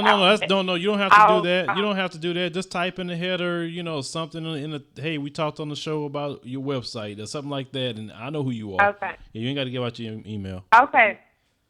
Yeah. I'll do that. And I just want to say before we hang up, your so disrespectful comments are hilarious. Like, it cracks me up. I crack up all the time. Sometimes I'll be at work giggling. It's hilarious, especially when you do that voice. So please keep going with that. It's really funny. I haven't done one of those in like about 2 weeks, and sometimes it's like, oh Lord, sometimes you just get like I'm trying to keep up with everything. That's why I say sometimes I say if I just had more time on my hands, because like I said, I'm like you. You know what I'm saying? I'm still working, a job, and also do this as well. So I'm doing, it's like I'm working 2 jobs basically. And so sometimes I feel that's how I feel. Yeah, so you know how it is. You hardly got any time to sleep. Sometimes I may sleep 3 hours or so, and then I'm doing videos when I'm, like when I have time. Well, actually, I'm doing videos almost every day. It doesn't stop unless I'm, taking a day and say, "Hey, listen, I'm spending time with family. We're gonna do, the family thing that we have going on." But other than that, I'm always, working, doing something, But now, man, have you gotten to the point in your business where you say, okay, you're trying to make that decision if you need to just do your business full time, or you haven't got there yet? Yeah, we haven't gotten there yet. I can actually give out the website, and if people can be forgiving and know that it's under construction, because if Bank of America can be under construction, I can be under construction, exactly. Right? What's your website? Okay, so the first website is learningwhileblack.org. Learningwhileblack. And hold on, .org. Yeah. Because as you talking, I'm gonna look at it. .org. Okay, as you talking, I'm yep, looking it's learningwhileblack.org, and what we do is pretty much, because kids today, like, they're in school, they're not really getting, the real African history, the real Black history. There's a lot of stuff that's left out, and I think that contributes a lot to why our children have low self-esteem, because they just don't know all the great things that our people have done. So me and my friend teamed up with this website, and we want to pretty much just put out history of African people, black people, whatever you want to call us, that's, not usually known. A lot of people that have kind of slipped through the cracks, we kind of want to give them light. So we're working on children's ebooks, and we're going to do some natural hair series, just to show our kids that it's okay to, have your hair, and, you don't necessarily have to get it perm. You can. I'm not against all that. Do whatever you want, but you can also love who you are just the way you are as well. So we're working on a lot of things, and once that's available, people will definitely be able to go on and buy some of our ebooks, and we're also going to be doing IT consulting and math tutoring, just stuff to really help out our children. We're really focusing on them with this one. Okay, and what's your other website? Okay, and the other website is thepeopleschoiceproducts.com. The People's Choice Products? Yeah, thepeopleschoiceproducts.com. Okay, let's see if I can go there. The People's Choice Products. Okay, welcome to People's Choice. What is it, little tidbits about us? Are you talking about we're a family-operated company? Is that it? Yes, and that's actually all the products that are featured on there. My mom is like a product-making genie, and she's just amazing. A lot of people sit there and they're like, man, I want a product. If only I could find something to sell or something to come up with. And my mom, it just kind of comes to her, and her products are really amazing. Like one of our really popular products, the reason why we even wanted to put it out there is the Scrubby Doo, which is right in front of the page. So yeah, it's Scrubby, like, yeah, when you the buy Scrubby Doo. What's that Scrubby Doo about? I'm looking at it. What is it about? Okay, so if you go to the store, you'll see a different one as well. But it's like the bath poof that you use, to take a shower, that little neck poof or whatever. Loofah. So it's that material. But with our Scrubby Doo, you can open it and drop your soap in there, or maybe cut a piece of soap and put it in there, and it's just really amazing. We have a sensitive skin option, and we also have one for people that really want to exfoliate. But the thing is also is that it conserves your soap, because you know how when you get down to that little tiny piece of soap, everybody just kind of throw it away like, man, I'm not dealing with this, because it starts breaking up and you don't really know what to do with it. Well, just drop it in the Scrubby Doo and kind of squish it around, and it creates like the most amazing lather. And you could probably get like a good 2-3 showers from that little piece of soap. So it serves many purposes. Some people just use it for decoration, like, because they're really pretty and they come in different colors. So some people don't even want to use it. They just kind of want it as like an accent in their bathroom. So yeah, okay. So those are the things that I'm working on to get out of the rat race. Well, at least you're up and running. Did you get like a DBA or LLC yet? No, I did not. Well, you mean like to register the company?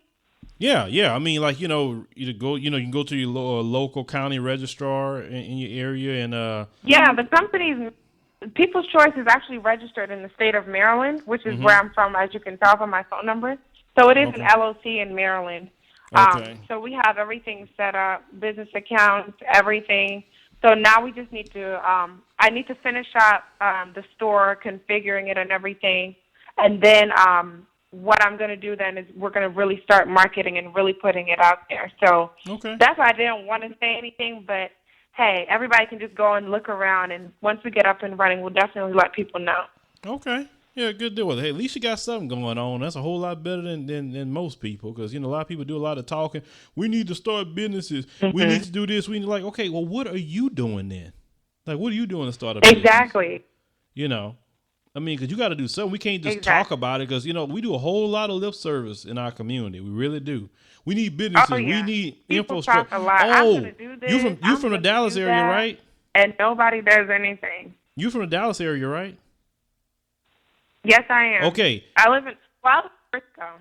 Okay, they got a community I saw on the news, DeSoto, Texas. You know where that's at? In where? DeSoto, Texas. Is kind of on the outskirts of Dallas. Oh, DeSoto? DeSoto, DeSoto. Oh, I don't know. I just moved here in October when I got married, so I don't. Oh, okay. I don't really know the place too well. Well, Yeah. I saw on the news that it's like a real affluent black community, and it's like I seen it on the news. It's like you have people that's lawyers, doctors, people like one lady is a CEO of a company out there. I mean, it showed the neighborhood. I mean, nice stuff. You know, like most of the businesses are black owned. I mean, I wanted to actually travel up there just to kind of see it. When I saw it on the news. Really? Yeah, and the mayor's black, and you know, they said more and more, you know, African Americans are moving there. I'm talking about the, you know, middle class, you know, to upper class blacks, you know, which is something that I always say that we need to do to start over. We need to get the middle class and black people to get in the community together, and we have to kind of, unfortunately, we have to walk away from the regressives in our community. We have to, because we're not going nowhere. Absolutely. And that's what I say. We can't save everybody, you know. No, you can't. And I think that's what weighs us down a lot, because we're always trying to pull up everybody with us. Some people just cannot be saved, and even that's the Lord just said it. that. You know, you got to leave some people behind. Even the Lord himself said that not all gonna be saved. So if he said it, then shoot, well, you just can't save everybody. You know, you got to save people. Exactly. You got to save people that want to be saved, and they don't want to be saved. Well, look, you got to figure that out on your own time. 'Cause we got other stuff to do. Because like you say, it's dragging us down. But I wanted to go up there and drive up there and just actually go look around and see the businesses and stuff like that. Because to me, that's encouraging to see that. You know? Yeah, I definitely do want to do that, actually. Because I never knew that. You never hear this kind of stuff on the mainstream media. Actually, it was on the local news, and I saw it, and I wanted to do a video on it just to let everybody know, hey, they do actually have black communities out there that's not the hood, you know? Yeah. And that's all we known for is the hood. Yep. Every time they say it's a black community, it's some kind of hood area, you know, where there's not really anybody doing anything over there. They never talk about, you know, the positives in our community. They don't talk about it that much. I won't say never, but it's just not prevalent enough. What I'm gonna put that video up tomorrow myself, and that way you can see what I'm talking about from DeSoto, Texas. I'm gonna make a purpose to put it up. That way, you know, you'll see what I'm talking about. And I mean, it's like an affluent area, you know, because I know Atlanta has a lot of successful black people. You know, a lot of successful black people are there. But I know we have that, you know, too here in Texas. I know, like, my father stays. It's a black neighborhood. It's mostly middle class, and I mean, they got big houses out there. And I even filmed out there one time, like a while back, in my father's neighborhood. You know, so we do have them. It's just we need to get more of them. You know what I'm saying? Yep. So. But sister, I definitely appreciate you calling, and good luck with the business ventures, and you know, and everything, and email me and keep in touch. Thank you, and don't forget to shout me out from time to time. All right, what's your name? My name's Ida. Ida, okay, Ida. Well, we're giving a shout out to Ida, because like I said, I won't remember past tomorrow because I do so much. I know. I just hope everybody goes and checks out our website and supports. Let's support each other, and let's start building our economic base. Thank you for everything that you do. I love watching your shows. All right, thank you for watching. All right, thank you. Bye-bye. All right, now see, that was a good progressive, you know, sister that called. She's trying to get two different businesses going. She's a software engineer. She has a degree. That's the type of stuff I like to hear. Progression. I just can't stand all the stuff with the Wahine, the hood rats, and the thugs. Like I said, what that sister got going on is what, you know, the brothers and sisters fought for us to get education and for us to do something good with. And I also heard her say she's married, so she has a family. That's just a wonderful thing for me to hear, and that's what I like to hear, instead of all this, you know, messed up stuff that go on. Let me see and go on to the next caller here. Air code 586, you're on the show. Air code 586 on the show. Nigger. Oh, Lord. And we go back to the racist being obsessive with black people again. My God. Have you not have a life? That's all you could say is that word. Your life must suck, do it. It really do. Just get on the phone, nigger, nigger, nigger. Like, what's wrong with y'all? I mean, seriously. I mean, it's like you sat on the phone at least 30 minutes. And when I'm talking to his sister on the phone, look, that's why I'm smiling about it. He sat there, y'all, the whole time and waited for me to answer that phone just so he could say that. And then does that change anything on my show? No. You actually just prove my point when I say, let me go and say it again, racists are mentally slow. Once again, racists are mentally slow because only a mentally slow person will sit on the phone and wait all that time to speak to a person just to say that. So really, you made yourself look stupid. You made yourself look deranged. You made yourself look like the Lord and piss that you are. So continuing. Guys, I had to say that because, these people are just amazing to me. And they just keep proving my point when they do that. It's like, why don't you go listen to the Racist and Fox News channel and y'all could just enjoy talking about black people all day.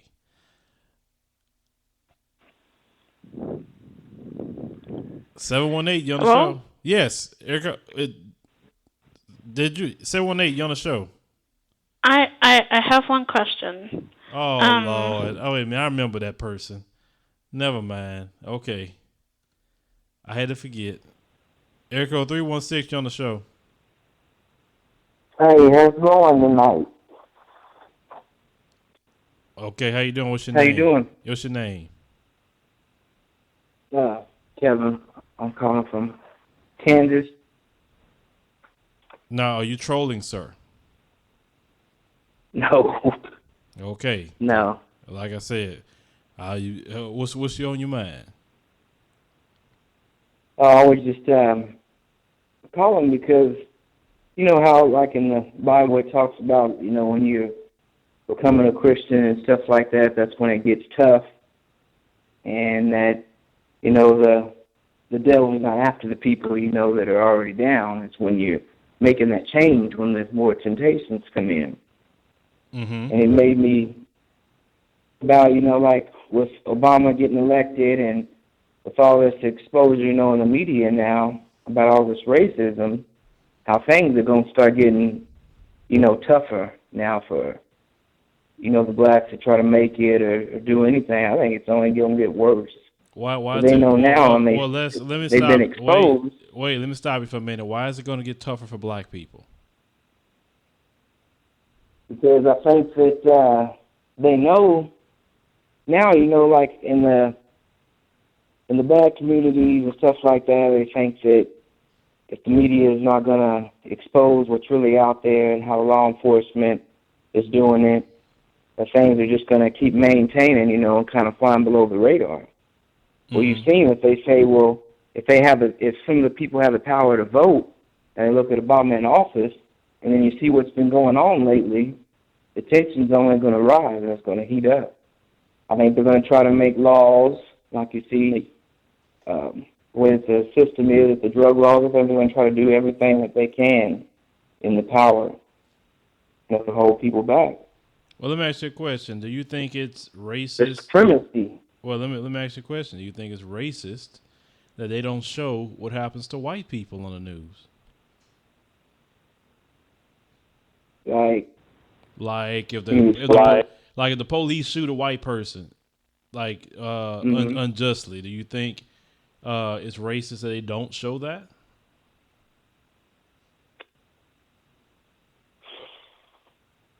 Like against white?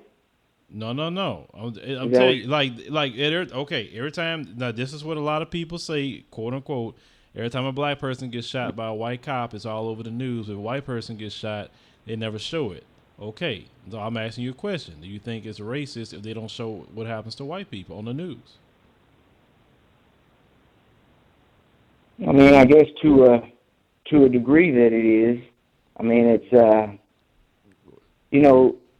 I know a lot of people will talk about can you explain every time that someone black gets killed, it's on the news. But really, like I've seen a statistic today that said that there's been over 200 and some people killed by the police since the beginning of the year.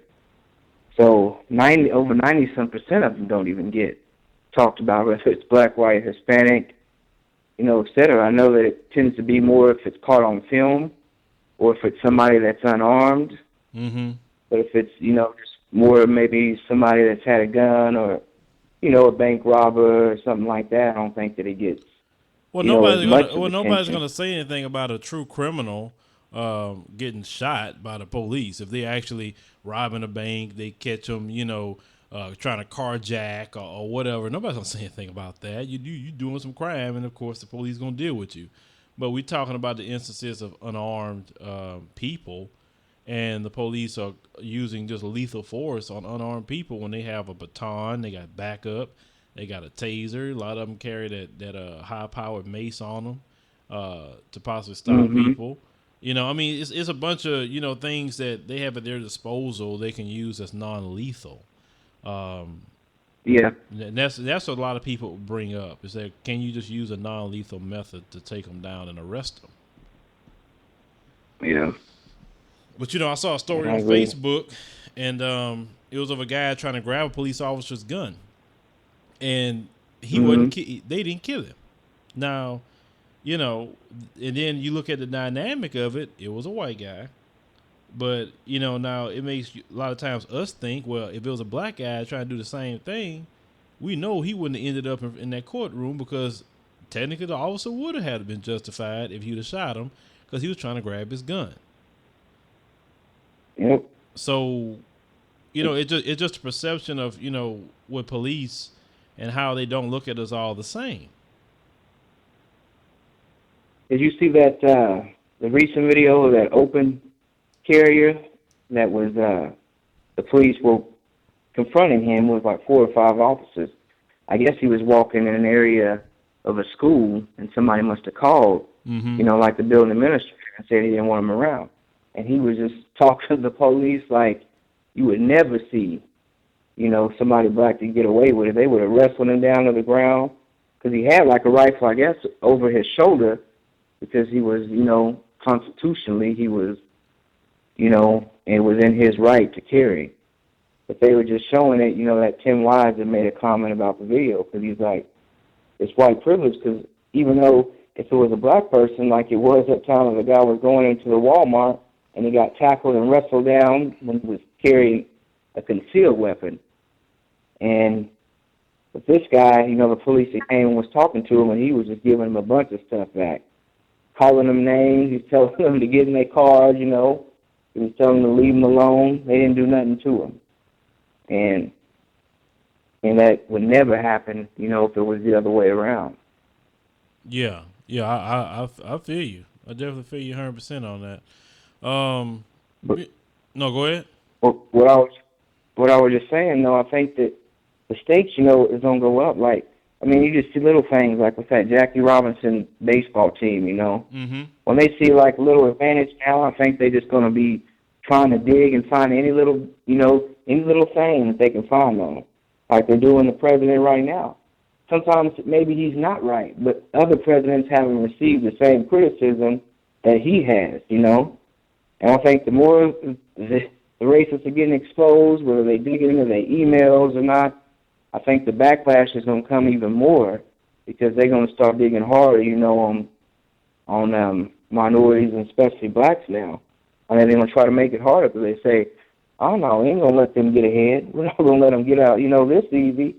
We work too hard for this country, for this to happen and all this reverse discrimination. And they're going to say that they're becoming the minority. But see, it's the supremacy that's at the top that controls it. And I think it's just going to get worse. You've seen, as the killings have gotten worse since all these protests. It's crazy. Look at it. It's over 200 and some people. Look in the recent news. The police have gotten worse because they're getting away with it. Yeah. And that's the way that the government has stated pretty much that, y'all can do all the protesting you want to. You can raise all the hell you want, but when it comes down to the courts, that's what we control, and it's never going to go in your favor. Yeah. So, they pretty much are just telling that to the face, and what can you do about that? But like you said, you can vote against it, but That's what I was saying. I think it's just gonna get worse. Well, people shooting at the police from the hills. Well, yeah, because nobody know what those cops over there that was in Ferguson. They got shot yesterday. 2 cops got shot. Yep. And the protesters were saying that they didn't shoot them. They said nobody from their group shot them. You don't know who did that mess.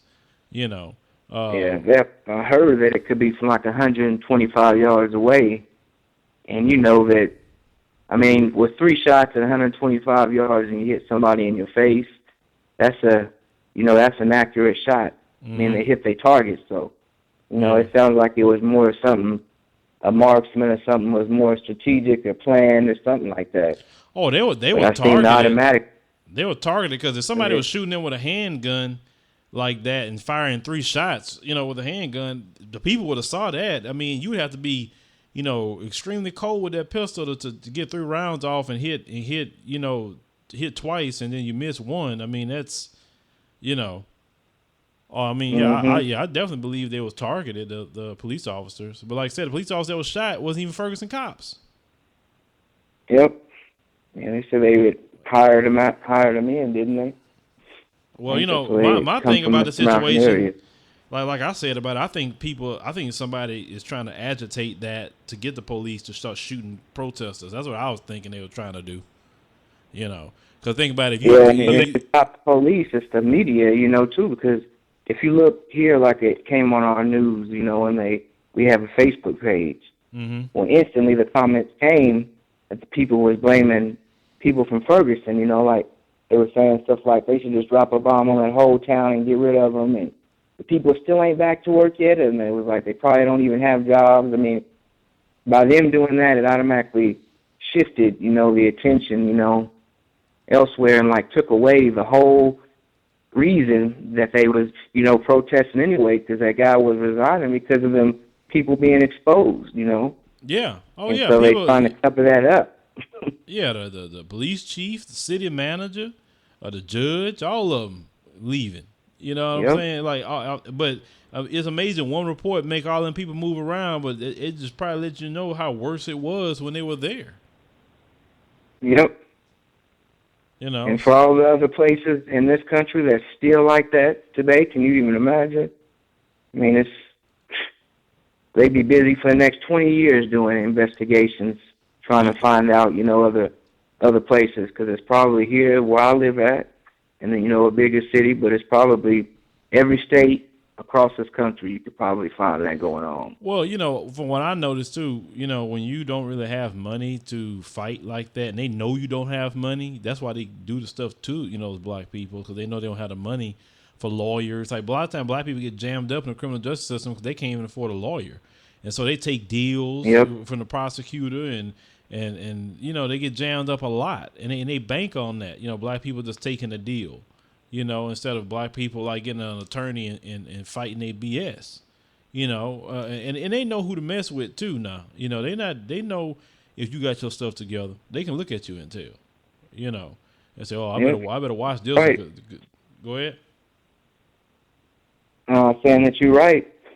Yeah, they were like, sure, he probably can afford a lawyer, so let me approach him a certain way, versus if they know they can look at you and tell you ain't got your stuff together like that, then they're more apt to mess with you, Because like what happened, like say, well, they tried to do my daughter, last year, trying to get my daughter in trouble. I had to spend, money to get my daughter out of that, and she got nothing wrong with her at all, nothing. I mean, they tried to get her to admit to something, and she, didn't do. And we got all that taken care of. Nothing at all gonna be on her record or anything. But because somebody was trying to, one of her so-called friends tried to plant some sort of small bag of marijuana on her stuff, and she, my daughter don't do nothing like that at all. I mean, please, I'm from the hood. I know drugs when I see them, or weed when I smell it, or whatever like that. And long story short, even the attorney knew that the dude had planted it the way the story came out, but they wanted her to agree just to probation, and my attorney was like, no, we're gonna dismiss this case, and I'm gonna tell you why. She went through all the reasons, And you know, they didn't want to go to trial on it because she wanted to go to trial. So forget that, you can go to trial, so you're not gonna do her that, you know. And so she took a drug test, and she passed it or whatever. It just missed it, and I had, you know, paid to get the dismissal removed, you know, from her record. So it ended up costing me, man, like about $2,400 for all that, you know. But a lot of people won't spend that kind of money on their child.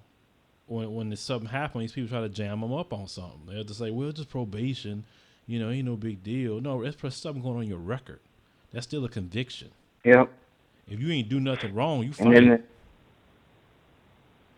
And then the next thing that comes through, you know, on it, they don't end up having to, you know, maybe possibly serve time, or they get deeper into the system, you know, by taking that plea or not be able to get out of it. Yep.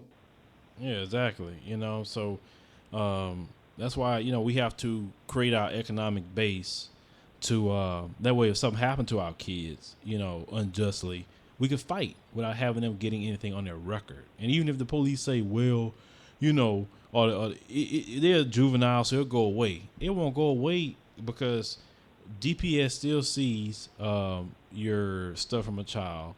If you go to medical school, if you go to law school, certain entities can see everything from even way back from grade school. So you don't want that on your record.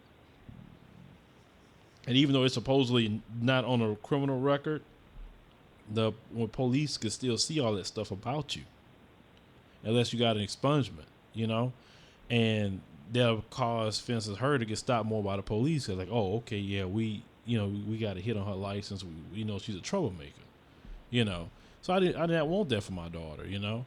And it was just messed up situation that went on. But like I said, thank God it's all taken care of. There's no problems.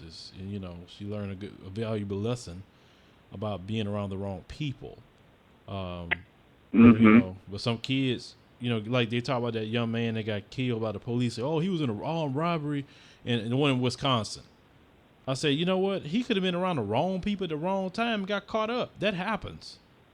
You know what I'm saying? That really happens to people. A lot of kids, you know. That's why, you know, you talk to your kids best way you can, and you know, try to keep them on the straight and narrow. And you know, of course you can't make your kids' decisions for them, you know, at the end of the day. But you try your best, you know, as a parent, to keep them from all that. So, brother, I appreciate you calling the show, and we'll see you another time. All right, I appreciate the time. All right, brother. All right, let's see if we can go on to another call that's been sitting here. Area code 662, you on the show. Mississippi? What did he say? What did you say?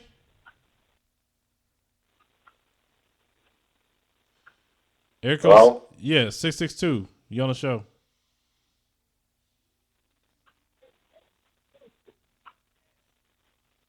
Okay. Hello? Yes, you on the show. What's your name?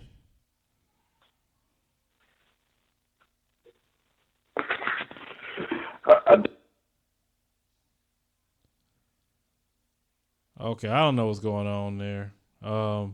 Anyway, guys, you know, in a lot of times we got to get ourselves set up economically, because you just never know what could happen down the line, or if your kids need a tutor or whatever. And that's why we keep saying that we need to build a strong economic base, and we have to push for education to do that. And not only, you know, education but business creation. I'm not saying get a degree just to go work for somebody else, but maybe something in that degree you can use in your own business. You know, there's a lot of people that's becoming millionaires every day. I mean, the tech field is pretty big right now, especially building apps. There are so many people just making money off of building apps. And, you know, some people go to school, they learn the coding and everything like that to go along with that. And, you know, they just making it like pop overnight, literally. We look at, you know, the people that created the WhatsApp and how they made a lot of money. They got this young sister that just got an app called On Second Thought. And basically what it is you download it, and you select it to be like your text message, the one you do text messages through. Well, what happens is before you send that message, it basically gives you a 60-second pause to actually you sure that's what you want to do. But sometimes people drunk text. It happens at times. People drunk text, or you gonna send a message to somebody like, oh, I shouldn't have said it like that. Well, that app gives you an opportunity to say, shoot, let me go ahead and erase that stuff, and then you can erase it. So it's created by a black woman, and I think she's young. I think she's like 28 years old. So I mean, there's a lot of people out here within the community that's doing things. I got a brother contacting me from another tech company called Third Eye Watch, and they have a good company going on. Actually, I'm going to do a product review on his products when they come in. It's about recording things inconspicuously, like when you get stopped by the police, and it has cameras and glasses that you wouldn't even know are cameras in there. Keychains. Even the body cams that you can see, some you can't see, some you put right here over your ear, just so you can record your interactions with the police or whoever you want to record your interactions with. He created his company to level the playing field with racial profiling and, encounters with police. So that's a good thing. And from what I saw on the products, like I said, I'm gonna do a field test on it when it comes in, and I'm gonna show you guys in the video the field test. That's things that we need to do. We need to be innovators, get in the tech field if we can, create some businesses, build that economic base we're talking about, and let's try to network with other brothers and sisters that's doing this thing so we can, grow it to be bigger and bigger and create more communities that our kids can feel safe in, our kids can be in a great learning environment. We want our kids to be highly educated. We don't want our kids being no hood rats and no thugs. That's not nothing that we want. That's not even the legacy that we want to have. And I'm going to tell you something just from some personal experience. When you start having just some sort of degree of success, boy, you start, turning heads. People get upset with you a lot of times within your own family. Especially some of those racists, they get mad because they feel that, black people don't supposed to be successful at all. We're supposed to just be on welfare and food stamps. We don't supposed to have nothing, even though we work for it. We don't know, we didn't ask for anything. We didn't get no quote unquote handouts, but it's okay if they get handouts. I'm talking about the ones who get them, of course, and have that racist attitude. Not everybody. I just get tickled to death to see a brother and sister doing great. I do. I smile. I tell them I'm proud of them. Keep up the good work. Like I said, I talked to a brother the other day where his wife owns a salon, but he's working there with his wife. I mean, it's a very successful salon. And I walked up to him and I said, brother, I'm proud of you. You're doing good. I mean, it wasn't no hood rat stuff. It was very professional, upscale, and that's what we need to do. Encourage each other. Don't be jealous of each other. Don't be saying who he thinks he is and who she thinks she is. This is what the brothers and sisters fought for in the civil rights movement. They want us to have the opportunity to create businesses and have the opportunity to grow and get education. And, if you're a teacher, tutor, students, teach some real history. We need some schools where real history is taught, because we don't get real history within public schools. Public schools is something that really sucks today. I mean, it don't matter where you go. It sucks because you got too much going on in there. They let these kids do anything, say anything. It's a fashion show and all this fighting and the cell phone usage and all the other stuff that go on in these schools that you would never had before, at least I say when I was in school. So the number to call is 347-996-3350. Make sure you press the number 1 button. But we talking about, like I say, progression. We want to progress. We want to grow as a community. This is something that we need to do because we have so much negativity going on. And we need to push more for some of the positive within our community. And I know that the negativity definitely people want to be a part of. And unfortunately, I have to report on a lot of that because I need to keep you aware of what's going on within, the world, maybe where you live or whatever. Some of these stories, have to get out because the media, other than sometimes the local media, report stuff, but the national media don't report a whole lot of things. That's very important. I think everybody should know. So I think this one caller was trying to call earlier, but I didn't get on the line. Area code 857, you're on the show. Hello, can you hear me? I can hear you good. All right, I don't know what was wrong with your connection earlier. It could be my phone.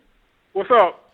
Oh, that's who I wanted to talk to. I'm glad you called. You just stepped into the Hornets, the Lions den now.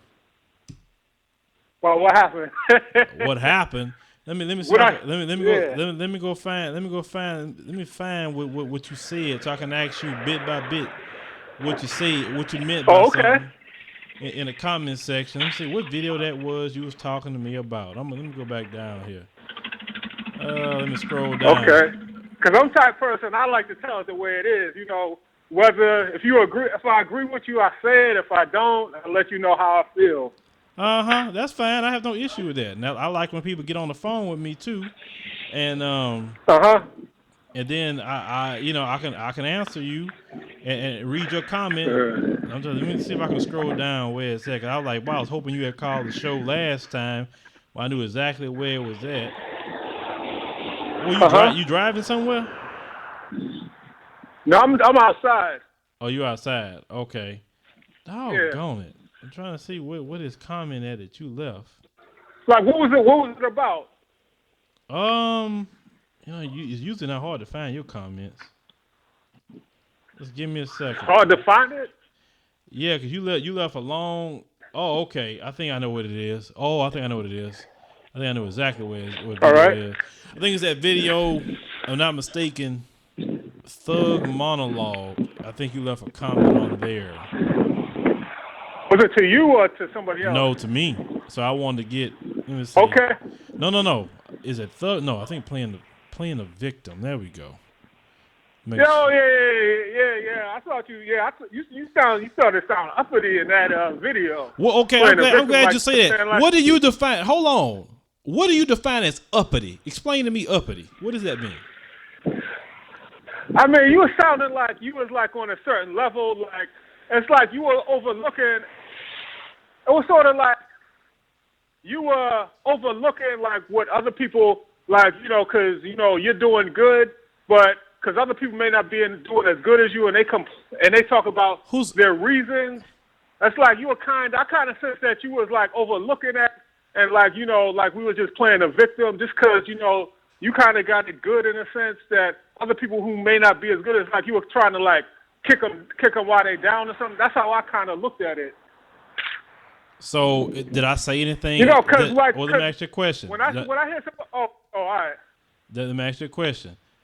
Did I say that? All right. Did I say that I'm better than you in any way, form, or fashion? No. Okay, so how is it that you got you feel some sort of way about my comment about playing the victim, at least in that time period? Well, you don't necessarily have to say that you're playing. You don't necessarily have to say that I'm better than you. It's all like it's kind of like you're talking down, without. I mean, are you trying to understand? Like when you say playing a victim, are you trying to understand like what these people are going through before, because you don't necessarily know what these people are going through before you say they're playing a victim. Because when I hear people say they're playing a victim, it's like it's starting to sound like somebody like Bill O'Reilly, I mean, and he definitely doesn't understand, what that's about. He's just going by what he thinks. He doesn't know what the black experience is. So I figure that somebody like you would know better, than say, because like when white people and others hear another black person say you're playing a victim, that's all like you giving them a pass. You know what I mean? Okay. So it's like, a black person saying it, so they must be playing a race card. Okay. Stop. Okay, let's stop right there.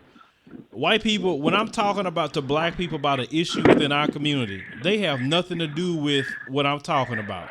And you have to admit, some black people within our community try to use racism as a crutch. And when you need to really push forward to something else. I mean, like, we can't, like I said, trust me, if it's something from racism, I'm the first one to talk about it. Okay, and say, look, this junk racism is wrong, XYZ. But at the end of the day, no racist is gonna stop me from doing what I gotta do, no matter what it is. You heard you racist